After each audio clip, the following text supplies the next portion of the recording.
యుద్ధ నౌక గద్దర్ విషయంలో కేంద్ర మంత్రి బండి సంజయ్ గారు చేసిన వ్యాఖ్యల్ని తీవ్రంగా ఖండిస్తా ఉన్నాను. గద్దర్ యొక్క త్యాగం మర్చిపోయి తెలంగాణ ఉద్యమంలో గద్దర్ పాత్రని మీరు మర్చిపోయి వారిని కించపరిచే విధంగా మాట్లాడడాన్ని తీవ్రంగా ఖండిస్తా ఉన్నాను.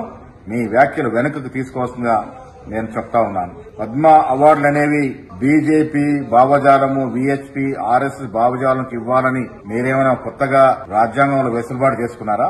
ఈ పార్టీలకు అతీతంగా సమాజంలో సేవ చేసిన వ్యక్తులకు ఇవ్వాల్సిన పద్మ అవార్డులు కూడా పార్టీ రంగు పోయడం వల్ల వాటి విలువను తగ్గించే ప్రయత్నం చేస్తా ఉన్నారు. ప్రజా యుద్ధ నౌక పిలుపడే గద్దర్ గారు మీరు అవార్డులు ఇచ్చినా ఇవ్వకపోయినా ప్రజల మనసులో స్థిరస్థాయిగా ఉండిపోతారు.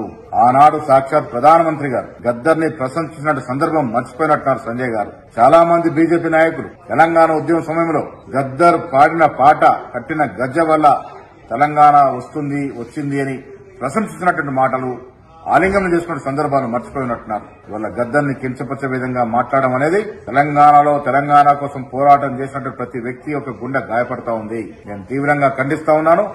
కేంద్ర మంత్రి స్థాయిలో ఉండి మీ వెనుకి పోతుందని భయంతో ఇక దిగజాడు మాట్లాడుతా ఉన్నారో ఇది శ్రేయస్కరం కాదు అనే మాట కూడా ఈ సందర్భంగా మనవి చేస్తా ఉన్నాను. గద్దర్ని మీరే గారు ఈ రాష్ట్రంలో యావత్ 2 తెలంగాణ రాష్ట్రంలో ఉద్యమం తెలిసిన ప్రతి ఒక్కరు కూడా ఆదర్శిస్తున్నారు, అభిమానిస్తా ఉన్నారు. లెఫ్ట్ భావజాలం గురించి మాట్లాడుతా ఉన్నారు. మీరు ఇప్పుడు ఎంతో మంది కారు సేవకుల్ని కాల్చి చంపిన వ్యక్తులకి పద్మ అవార్డు ఇచ్చినట్టు సందర్భం ఇవాళ లెఫ్ట్ భావాల గురించి మాట్లాడుతున్న మీరు మీ పార్టీలో లెఫ్ట్ భావాల వ్యక్తులను ఎంతమందిని చేర్చుకున్నారో అది మీకు తెలియదా అనే మాట కూడా నేను అడుగుతా ఉన్నాను. ఇవాళ పార్టీలకు అతీతంగా అవార్డులు ఇచ్చుకున్న సందర్భంలో దాన్ని కూడా రాజకీయం చేసే ప్రయత్నం అయితే బండి సంజయ్ గారు చేస్తున్నారో అది స్థాయికి తగదనే మాట, ఆ మాటను తీవ్రంగా ఖండిస్తూ